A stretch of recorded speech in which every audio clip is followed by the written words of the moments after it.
నమస్కారం వార్తలకు స్వాగతం ముందుగా వార్తల్లోని ముఖ్యాంశాలు చూద్దాం నిజామాబాద్లో జాతీయ పసుపు బోర్డును ప్రారంభించిన అమిత్ షా తెలంగాణ పసుపు రైతుల సంక్షేమానికి కేంద్రం కట్టుబడి ఉందన్న కేంద్ర హోంమంత్రి 2030 నాటికి $1 బిలియన్ విలువైన పసుపు ఎగుమతి లక్ష్యమని ప్రకటన తెలంగాణలో బీజేపీ అధికారంలోకి రావడం ఖాయమన్న అమిత్ షా అవసరమైన ఎరువులను రైతులకు అందిస్తోందన్న కిషన్ రెడ్డి తెలంగాణలో బీజేపీకి ఒక్కసారి అవకాశం ఇవ్వాలన్న బండి సంజయ్ నదుల అనుసంధానం పేరుతో బనకచర్ల ప్రాజెక్టుకు కేంద్రం మార్గం సుగమం చేస్తోందన్న కేటీఆర్ తెలంగాణలో బీజేపీ ఎప్పటికీ అధికారంలోకి రాదని వెల్లడి భారత్ ట్రకోమా రహిత దేశంగా మారిందన్న ప్రధానమంత్రి నరేంద్ర మోదీ మిల్లెట్ బిస్కెట్స్ తయారీతో రాణిస్తున్న భద్రాద్రి మహిళలపై మన్ కీ బాత్ వేదికగా ప్రశంసలు అంగరంగ వైభవంగా జరుగుతున్న గోల్కొండ బోనాలు వరంగల్ భద్రకాళి ఏడుపాయల దుర్గమ్మను దర్శించుకునేందుకు బారులు తీరిన భక్తులు ఫోన్ ట్యాపింగ్ పై టీపీసీసీ చీఫ్ కీలక వ్యాఖ్యలు ఎన్నికల్లో లబ్ధి పొందేందుకే బీఆర్ఎస్ నేతలు పన్నాగం పన్నారని ఆరోపణ గాజాలో యుద్ధాన్ని ముగించాలని ఇజ్రాయెల్కు ట్రంప్ సూచన సంధి కుదుర్చుకుని బందీలను విడిపించుకోవాలని పిలుపు వార్తల వివరాలు చూద్దాం తెలంగాణ పసుపు రైతుల సంక్షేమానికి కేంద్ర ప్రభుత్వం కట్టుబడి ఉందని కేంద్ర హోంశాఖ మంత్రి అమిత్ షా అన్నారు పసుపు బోర్డు కార్యాలయం ప్రారంభోత్సవం కోసం నిజామాబాద్కు వచ్చిన అమిత్ షా కంటేశ్వర్లో డి శ్రీనివాస్ విగ్రహాన్ని ఆవిష్కరించారు అనంతరం వినాయక్ నగర్లో జాతీయ పసుపు బోర్డు కార్యాలయాన్ని ప్రారంభించి లోగోను ఆవిష్కరించారు ఈ ప్రారంభోత్సవంలో కేంద్ర మంత్రులు కిషన్ రెడ్డి బండి సంజయ్ రాష్ట్ర మంత్రులు తుమ్మల నాగేశ్వరరావు సీతక్క ఎంపీలు అరవింద్ కె లక్ష్మణ్ పసుపు బోర్డు చైర్మన్ గంగారెడ్డి తదితరులు పాల్గొన్నారు ఈ సందర్భంగా పాలిటెక్నిక్ గ్రౌండ్లో నిర్వహించిన సభలో అమిత్ షా మాట్లాడుతూ పసుపు పంటకు నిజామాబాద్ రాజధాని లాంటిదని తెలంగాణ పసుపు రైతుల సంక్షేమానికి కేంద్రం కట్టుబడి ఉందన్నారు తెలంగాణకు పసుపు బోర్డు కోసం బీజేపీ ఎంపీలు ఎంతో పోరాటం చేశారని తెలంగాణకు పసుపు బోర్డు ఇవ్వడమే కాకుండా దానికి చైర్మన్ గా కూడా తెలంగాణ వ్యక్తినే నియమించామని అమిత్ షా పేర్కొన్నారు 2030 నాటికి $1 బిలియన్ విలువైన పసుపును ఎగుమతి చేయాలని భారత్ లక్ష్యంగా నిర్ణయించుకుందన్న అమిత్ షా పసుపు బోర్డు ద్వారా రైతులకు నూతన సాగు పద్ధతులపై శిక్షణ కల్పిస్తామని ఇక్కడి పసుపు పంటకు జియో ట్యాగింగ్ చేస్తున్నామన్నారు భారత్ కోఆపరేటివ్ సొసైటీ ద్వారా పసుపు రైతులకు మేలు కలిగేలా మరిన్ని చర్యలు తీసుకుంటామన్నారు भारत भर के करोड़ों किसान और विशेषकर तेलंगाना के हल्दी के खेती करने वाले सभी किसानों की 40 साल से मांग थी कि राष्ट्रीय हल्दी बोर्ड बनाया जाए। आज मोदी जी ने इसको विधिवत रूप से पूरा करने का काम किया। जिन्होंने हल्दी बोर्ड के लिए बड़ी झगड़ा किया है भारत सरकार से, ऐसे हमारे सांसद अरविंद धर्मपुरी जी, के लक्ष्मण जी और पहले हल्दी बोर्ड के चेयरमैन भी, सिर्फ हेडक्वार्टर नहीं, चेयरमैन भी हमने तेलंगाना से ही दिए हैं। श्री पल्ला गंगा रेड्डी जी खड़े हो जाइए भाई। ऑर्गेनिक हल्दी का भी जीआई टैग प्रोडक्शन और जीआई टैग मार्केटिंग हमने शुरू किया है। और मित्रों, आप सभी को जानकर आश्चर्य होगा, भारत सरकार ने 2030 तक $1 बिलियन के हल्दी के निर्यात का एक्सपोर्ट का लक्ष्य रखा है।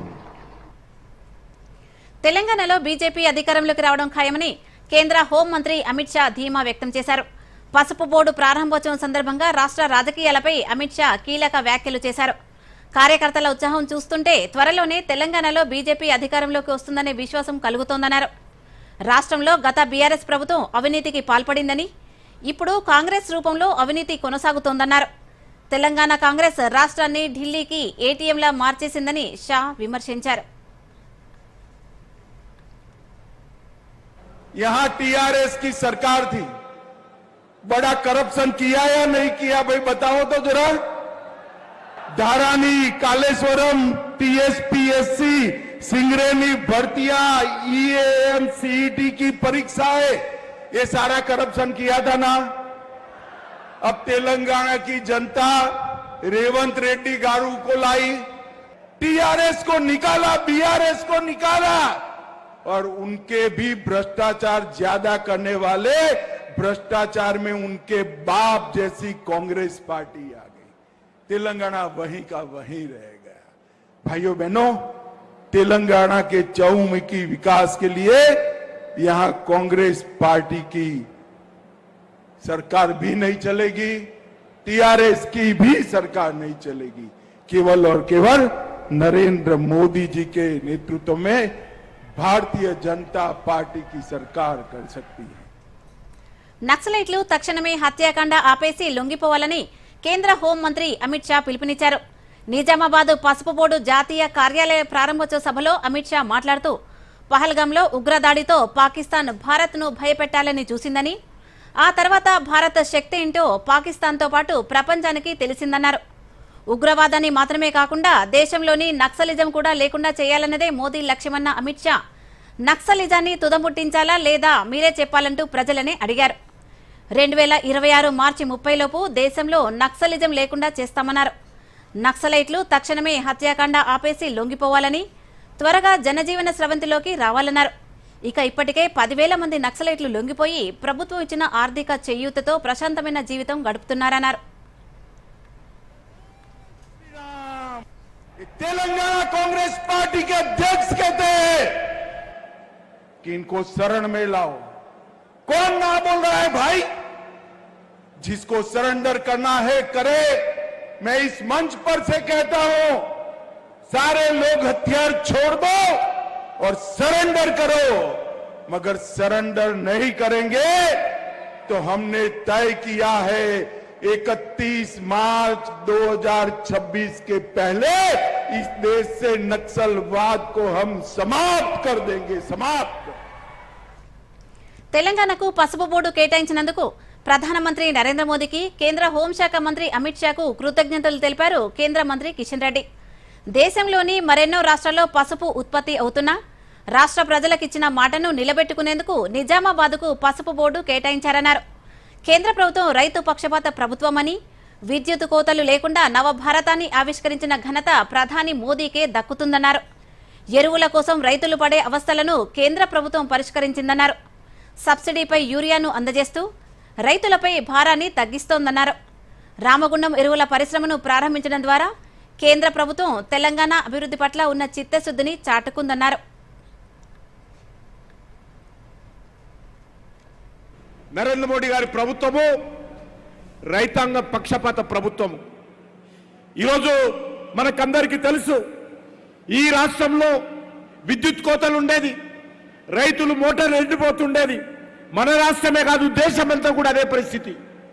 ఈరోజు దేశంలో ఎక్కడ కూడా విద్యుత్ కోతలు లేనటువంటి నూతన భారతదేశాన్ని నరేంద్ర మోడీ గారు ఆవిష్కరించారని మనం చేస్తా ఉన్నాను. ఎరువుల కోసం దుకాణాల దగ్గర రోజుల తరబడి క్యూలో ఉండేవాళ్ళం. గుండెపోటు వచ్చేది, రైతులు లాఠీచార్జ్ జరిగేది.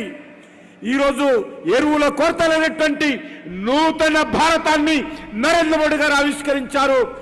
యూరియా కానీ, డిఏపి కానీ ఎక్కడ కావాలన్నా, ఎంత కావాలన్నా, ఎవరికి కావాలన్నా ఈరోజు కేంద్ర నరేంద్ర మోదీ ప్రభుత్వం రైతు ప్రభుత్వమని కేంద్ర మంత్రి బండి సంజయ్ అన్నారు. పసుపు బోర్డు కార్యాలయం ప్రారంభోత్సవంలో బండి సంజయ్ మాట్లాడుతూ పసుపు బోర్డు కోసం ఇందూరు రైతులు గల్లీ నుంచి ఢిల్లీ వరకు పోరాటం చేశారని, జాతీయ పసుపు బోర్డు చైర్మన్ గా కూడా నిజామాబాద్ వ్యక్తినే నియమించారన్నారు. రైతును రాజు చేయాలనేది గత నినాదమని, రైతును రారాజు చేయాలనేది ప్రధాని నరేంద్ర మోదీ నినాదమని తెలిపారు. రైతులంతా మోదీ ప్రభుత్వాన్ని ఆశీర్వదించి అండగా నిలవాలని, తెలంగాణలో బీజేపీకి ఒకసారి అవకాశం ఇవ్వాలని కోరారు. మీ అందరు కూడా పసుపు బోర్డు సాధించినందుకు మీ అందరు కూడా ధన్యవాదాలు. మామూలు ఉద్యమం కాదన్న మీకు కొట్లాడంతా కూడా. ఢిల్లీ నుంచి జాతీయ స్థాయికి పసుపు బోర్డు ఏర్పాటు యొక్క ప్రాధాన్యతను చెప్పినటువంటి హీరోలన్న ఈ హిందూ రైతులందరూ కూడా రైతును రాజు చేయాలన్నది నా నరేంద్ర మోడీ నినాదం అన్న విషయాన్ని గుర్తుంచుకోండి. అందుకే రైతు సోదరులందరూ గ్రహించండి. నరేంద్ర మోడీ గారి ప్రభుత్వాన్ని ఆశీర్వదించండి.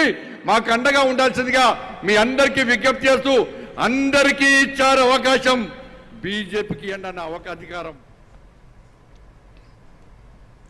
ప్రత్యేక తెలంగాణ పోరాటంలో ముందుండి పోరాడిన ఇందూరు రైతులు పసుపు బోర్డు కోసం కూడా అలుపెరిగిన పోరాటం చేశారని, వారి పోరాట ఫలితంగా నిజామాబాద్కు కేంద్ర ప్రభుత్వం పసుపు బోర్డు కేటాయించిందని రాష్ట్ర వ్యవసాయ శాఖ మంత్రి తుమ్మల నాగేశ్వరరావు అన్నారు. తెలంగాణకు పసుపు బోర్డు కేటాయించిన ప్రధానమంత్రి నరేంద్ర మోదీకి, కేంద్ర ప్రభుత్వ పెద్దలకు, స్థానిక ప్రజా ప్రతినిధులకు మంత్రి తుమ్మల కృతజ్ఞతలు తెలిపారు. భవిష్యత్తులో కూడా రైతుల సంక్షేమానికి సంబంధించిన అంశాల్లో రాష్ట్రానికి సహాయ సహకారాలు కొనసాగించాలని విజ్ఞప్తి చేశారు. ఈనాడు మోడీ గారి ఆధ్వర్యంలో కేంద్ర ప్రభుత్వం తెలంగాణ ప్రజల్ని, పసుపు రైతుల్ని, వారి యొక్క పోరాటాన్ని గమనించి ఈ యొక్క పసుపు బోర్డుని భారతదేశంలో తెలంగాణ రాష్ట్రానికి ఇవ్వటం, అందులో కూడా తెలంగాణలో కూడా ముందుండి పోరాడినటువంటి ఇందూరు రైతులకి ఆ గౌరవం దక్కటం ఈ దేశానికి గర్వకారణం. ఈ పుణ్య కార్యక్రమానికి, ఈ యొక్క భరతమాతకి పసుపు పారాణిని దిద్దేటటువంటి ఈ పసుపు పంటకి, దివ్య ఔషధమైనటువంటి ఈ పంటకి భవిష్యత్తుని కల్పించినటువంటి కేంద్ర ప్రభుత్వానికి, అమిత్ షా గారికి, మోడీ గారికి. నదుల అనుసంధానం ముసుగుతో ఆంధ్రప్రదేశ్ ప్రభుత్వం చేపట్టనున్న బనకచర్ల ప్రాజెక్టుకు కేంద్రం మార్గం సుగమం చేస్తోందని బీఆర్ఎస్ పార్టీ కార్యనిర్వాహక అధ్యక్షుడు కేటీఆర్ ఆరోపించారు. గోదావరిపై తెలంగాణ రైతుల హక్కులను కాలరాస్తున్నారంటూ విమర్శించారు. తెలంగాణలో బీజేపీ ఇప్పటికీ అధికారంలోకి రాదన్న కేటీఆర్, కాంగ్రెస్ పట్ల మోదీ ప్రభుత్వం సానుకూలంగా వ్యవహరిస్తోందని ఆరోపించారు. రేవంత్ రెడ్డి ప్రభుత్వ అవినీతిపై కేంద్ర ప్రభుత్వం విచారణ చేపట్టాలని కేటీఆర్ డిమాండ్ చేశారు.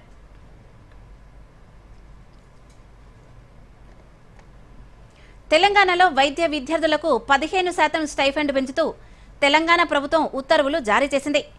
మెడికల్, డెంటల్ విద్యార్థులకు ఈ పెంపు వర్తించనుంది. సీనియర్ రెసిడెంట్ డాక్టర్ల గౌరవ వేతనం పెంచుతూ ప్రభుత్వం నిర్ణయం తీసుకుంది. తాజా పెంపుతో ఇంటర్నులకు నెలకు 29,792 రూపాయల స్టైఫండ్ లభించనుంది.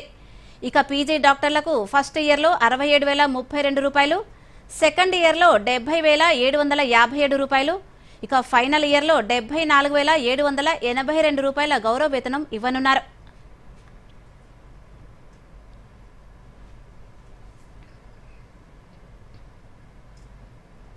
వార్తల్లో చిన్న విరామం తీసుకుందాం. రిటైర్మెంట్ తర్వాత వ్యవసాయం చేస్తాను. కెప్టెన్, తుఫాను క్లీన్ బౌల్డ్ చేస్తుంది, వరదలో పిచ్ కొట్టుకుపోతుంది, ప్రతి విపత్తును తరిమి కొడతాను. ఇదేమిటి, పంట బీమానా? కేవలం బీమా కాదు, క్షేమ. 100కు పైగా పంటలకు బీమా, ఎకరానికి 499 రూపాయల నుండి సత్వర సులభమైన చెల్లింపు. అత్యంత అవసరమైనప్పుడు క్షేమ ఉంటుంది తోడు. కేవలం బీమా కాదు, క్షేమ. ఇప్పుడే కాల్ చేయండి లేదా యాప్ ను డౌన్లోడ్ చేసుకోండి. క్షేమ జనరల్ ఇన్సూరెన్స్. తక్కువ వడ్డీకి లోను కావాలా? అది నువ్వు యాప్ ద్వారా? అరే వా, చిక్కుకున్నాడు. తెలియని యాప్ తో జాగ్రత్త. ఆర్బీఐ అంటోంది, తెలివిగా ఆలోచించండి, అప్రమత్తంగా ఉండండి. వార్తలకు పునఃస్వాగతం. ప్రతి నెల చివరి ఆదివారం ప్రధానమంత్రి నరేంద్ర మోదీ తన మనసులోని భావాలను దేశ ప్రజలతో పంచుకునే మన్ కీ బాత్ 123వ సంచిక నేడు ప్రసారమైంది.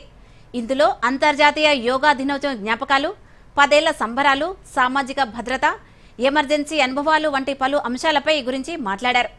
మరిన్ని వివరాలు ఇప్పుడు చూద్దాం.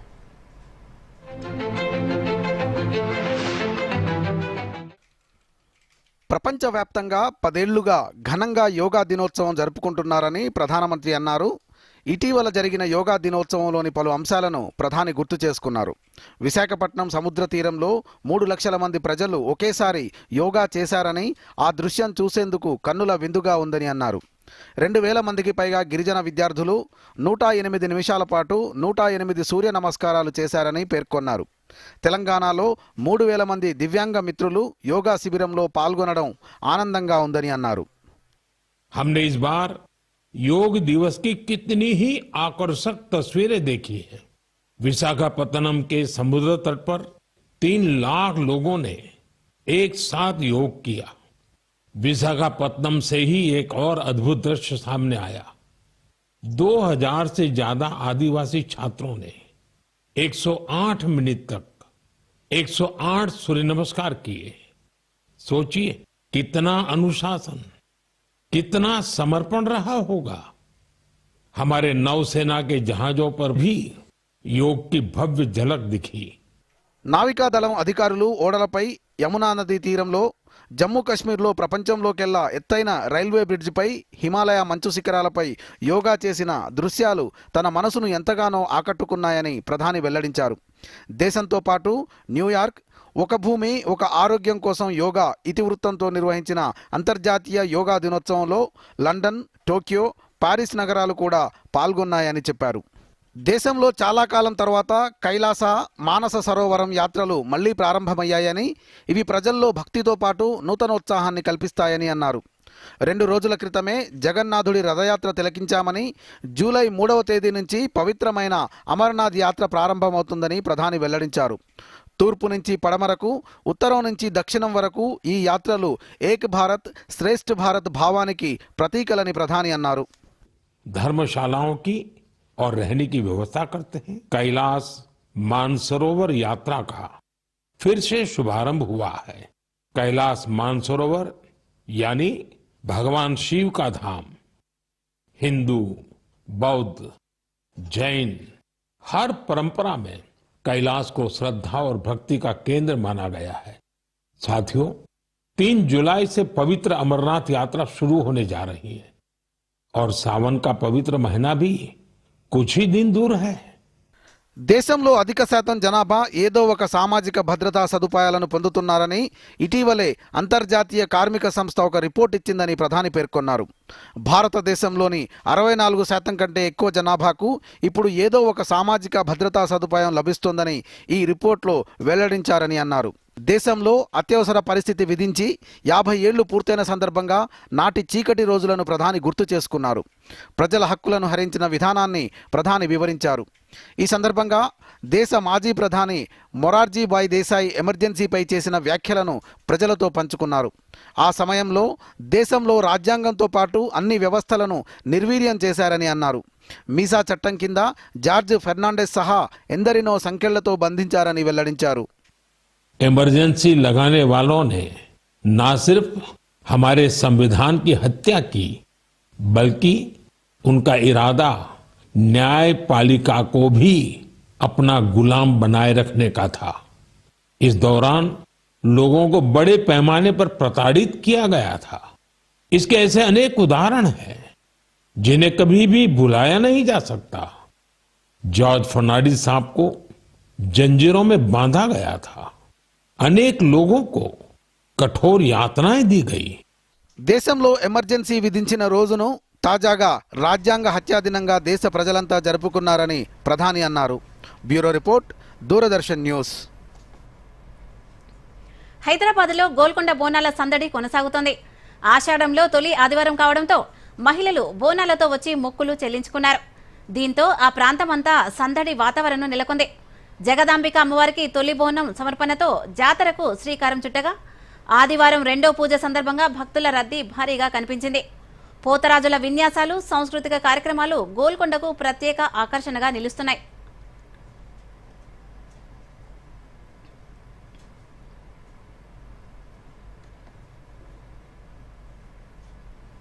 వార్తల్లో మరో చిన్న విరామం తీసుకుందాం.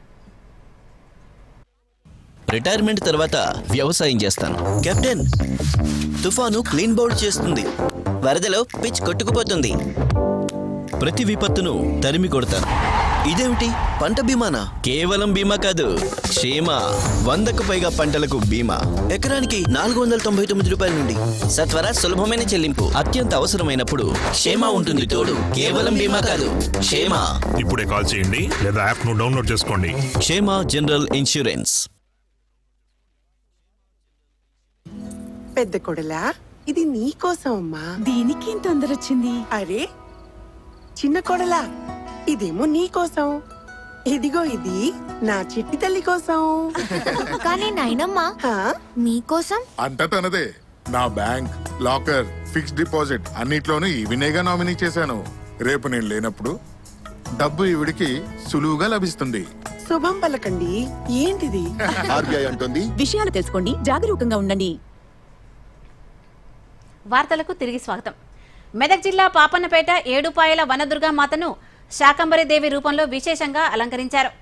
వేకువజామునే అమ్మవారికి అభిషేకం, అర్చనలు నిర్వహించి వివిధ రకాల కూరగాయలతో అమ్మవారిని అందంగా అలంకరించి ప్రత్యేక పూజలు నిర్వహించారు. శాకంబరి దేవి రూపంలో అమ్మవారు శోభాయమానంగా భక్తులను దర్శనమిచ్చారు. జిల్లాలోని వివిధ ప్రాంతాలతో పాటు పొరుగు జిల్లాల నుంచి భక్తులు అధిక సంఖ్యలో తరలి రావడంతో ఆలయ పరిసరాలు కిక్కిరిసిపోయాయి.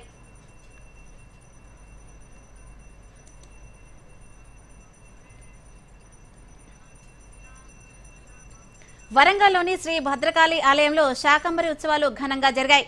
ప్రతి సంవత్సరం ఆషాఢ మాసంలో జరిగే ఉత్సవాలను వరంగల్ ఎమ్మెల్యే నాయిని రాజేందర్ రెడ్డి ప్రారంభించారు.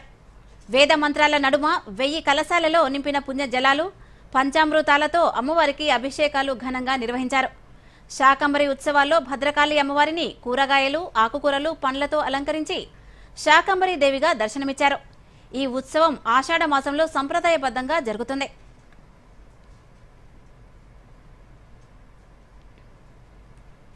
ఫోన్ ట్యాపింగ్ కేసుపై TPCC chief MLC Mahesh Kumar Goud మరోసారి కీలక వ్యాఖ్యలు చేశారు. ఓ మీడియా సంస్థ రౌండ్ టేబుల్ సమావేశంలో పాల్గొన్న అనంతరం ఆయన మీడియాతో మాట్లాడుతూ మీడియా సంస్థలపై దాడులు హేయమైన చర్యగా అభివర్ణించారు. ఫోన్ ట్యాపింగ్తో ఎన్నికల్లో లబ్ధి పొందాలని బీఆర్ఎస్ నేతలు పన్నాగం పన్నారని, రాజకీయ నాయకులు, సినీ తారలు, జడ్జీలు, మహిళా, ఐఏఎస్ అధికారులు చివరకు సొంత పార్టీ నేతల ఫోన్లను సైతం ట్యాపింగ్ చేశారని ఆరోపించారు. ఫోన్ ట్యాపింగ్ దేశ చరిత్రలో అమానుష చర్యగా పేర్కొన్న మహేష్ కుమార్ గౌడ్ ఫోన్ ట్యాపింగ్తో వ్యక్తిగత స్వేచ్ఛను హరించే హక్కు ఎవరిచ్చారని ప్రశ్నించారు. ఫోన్ ట్యాపింగ్ ప్రభాకర్ రావు, రాధాకృష్ణ మాత్రమే కాకుండా అప్పటి సీఎం, మంత్రివర్గం, అధికారులు, DGP, legal principal secretary, home secretary బాధ్యత వహించాలని మహేష్ కుమార్ గౌడ్ డిమాండ్ చేశారు.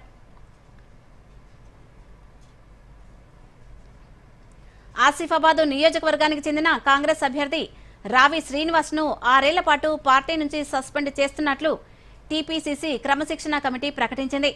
పార్టీ వ్యతిరేక కార్యకలాపాల్లో పాల్గొన్నందుకే ఈ కఠిన చర్య తీసుకుంటున్నట్లు తెలిపింది. క్రమశిక్షణ committee chairman MP Mallu Ravi అధ్యక్షతన జరిగిన ఈ సమావేశంలో ఈ మేరకు ఏకగ్రీవంగా నిర్ణయం తీసుకున్నారు. డీసీసీ అధ్యక్షుడు విశ్వప్రసాద్ అందించిన ఫిర్యాదును పరిశీలించిన అనంతరం రావి శ్రీనివాస్ను సస్పెండ్ చేశారు. బీజేపీ నేత మెదక్ ఎంపీ రఘునందన్ రావుకు మరోసారి బెదిరింపు కాల్ వచ్చింది. ఆపరేషన్ కగార్ను తక్షణమే ఆపకపోతే చంపేస్తామని అందులో మావోయిస్టుల పేరుతో హెచ్చరించారు. తమ మనుషులంతా హైదరాబాద్లో ఉన్నారని, దమ్ముంటే కాపాడుకోవాలని సవాల్ విసిరారు. కాగా 2 రోజుల క్రితం హైదరాబాద్లోని యశోద ఆసుపత్రిలో రఘునందన్ కాలికి శస్త్రచికిత్స చేయించుకున్నారు. అక్కడ చికిత్స పొందుతుండగా ఈ ఫోన్ కాల్ వచ్చింది. జూన్ 23న మొదటి బెదిరింపు ఫోన్ కాల్ రావడంతో తెలంగాణ డీజీపీతో పాటు సంగారెడ్డి, మెదక్ ఎస్పీలకు రఘునందన్ ఫిర్యాదు చేశారు. ఈ బెదిరింపు కాల్స్పై క్షుణ్ణంగా దర్యాప్తు చేసిన పోలీస్ శాఖ ఆయనకు అదనపు భద్రత అవసరమని నిర్ణయించింది. ఈ మేరకు రఘునందన్ రావుకు అదనపు భద్రత కల్పించాలని మెదక్ జిల్లా పోలీస్ అధికారులను ఆదేశాలు జారీ చేసింది. తాజాగా మరోసారి హెచ్చరిక కాల్ రావడంతో పోలీసులు మరింత అప్రమత్తమయ్యారు. తెలంగాణ భవన్ వద్ద పోలీసులను అడ్డుకున్న బీఆర్ఎస్ నేతలు, కార్యకర్తలపై బంజారాహిల్స్ పోలీసులు కేసు నమోదు చేశారు. నిన్న ఓ మీడియా సంస్థపై దాడి అనంతరం సదరు న్యూస్ ఛానల్ ఫిర్యాదు మేరకు కేసు నమోదు చేసుకున్నారు పోలీసులు. ఈ కేసులో బీఆర్ఎస్వీ అధ్యక్షుడు గెల్లు శ్రీనివాస్ యాదవ్ సహా ఇతర నేతలను తెలంగాణ భవన్లో అదుపులోకి తీసుకున్నారు. ఈ క్రమంలో పోలీసుల విధులకు ఆటంకం కలిగించారన్న కారణంతో శాసన మండలి ప్రతిపక్ష నేత, మాజీ ఎమ్మెల్యే బాల్కా సుమన్ సహా పలువురు బీఆర్ఎస్ నేతలపై పోలీసులు కేసు నమోదు చేశారు.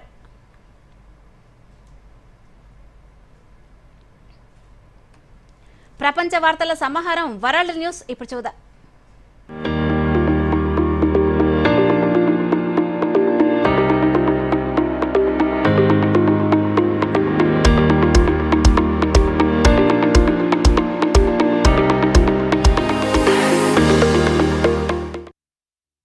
వజీరిస్తాన్ ఉగ్రదాడి వెనుక భారత్ హస్తముందని పాకిస్తాన్ చేసిన ఆరోపణలను భారత్ తీవ్రంగా ఖండించింది. వజీరిస్తాన్ దాడితో తమకు ఎలాంటి సంబంధం లేదని తేల్చి చెప్పింది. ఈ మేరకు కేంద్ర విదేశాంగ మంత్రిత్వ శాఖ ప్రతినిధి రణధీర్ జైస్వాల్ ఆదివారం ఒక ప్రకటన విడుదల చేశారు. జూన్ 28న వజీరిస్తాన్లో జరిగిన దాడికి భారతదేశాన్ని నిందించడానికి పాకిస్తాన్ సైన్యం ప్రయత్నిస్తున్నదని, దీనిని తాము తిరస్కరిస్తున్నామని ప్రకటనలో పేర్కొన్నారు. కాగా శనివారం పాకిస్తాన్లో ఆ దేశ సైనిక కాన్వాయ్పై ఉగ్రవాదులు ఆత్మాహుతి దాడికి పాల్పడ్డారు. ఈ దాడిలో 13 మంది సైనికులు మృతి చెందారు. మరో 10 మంది సైనిక సిబ్బంది, 19 మంది సామాన్య పౌరులు గాయపడ్డారు. Indian air force pilot astronaut Shubhanshu Shukla అంతర్జాతీయ అంతరిక్ష కేంద్రంలోకి విజయవంతంగా చేరుకున్నారు. యాక్సియం 4 మిషన్లో భాగంగా బుధవారం స్పేస్ ఎక్స్ రాకెట్ ద్వారా అంతరిక్షానికి చేరిన శుక్లా మరో 3 ఆస్ట్రోనాట్లతో కూడిన డ్రాగన్ క్యాప్సూల్ 28 గంటల స్పేస్ జర్నీ తర్వాత గురువారం సాయంత్రం 4 గంటలకు ISS కు సక్సెస్ఫుల్ గా అనుసంధానమైంది. అనంతరం డ్రాగన్ క్యాప్సూల్ నుంచి 4 ఆస్ట్రోనాట్లు ఒక్కొక్కరుగా ISS లోకి ఎంటర్ అయ్యారు. దీంతో ISS కు వెళ్లిన తొలి భారత ఆస్ట్రోనాట్ గా శుభాన్షు శుక్లా చరిత్ర సృష్టించారు.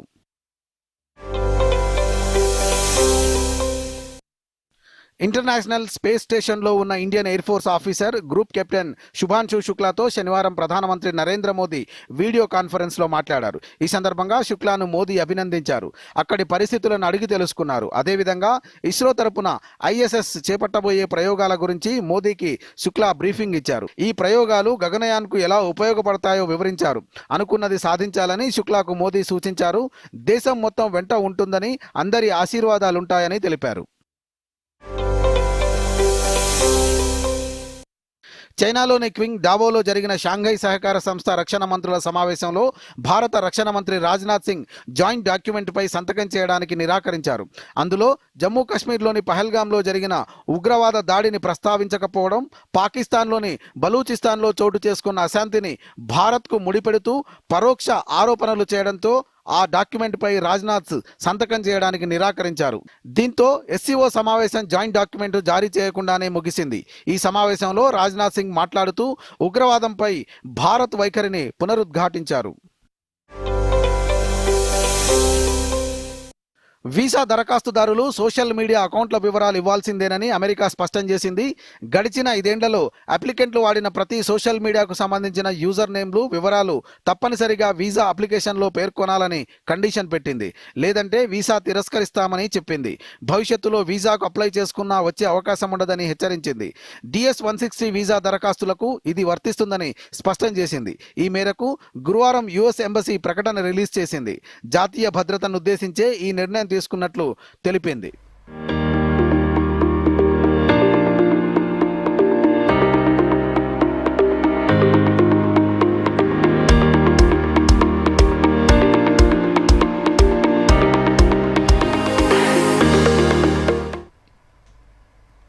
వార్తలు ముగించే ముందు ముఖ్యాంశాలు మరోసారి చూద్దాం. నమస్కారం.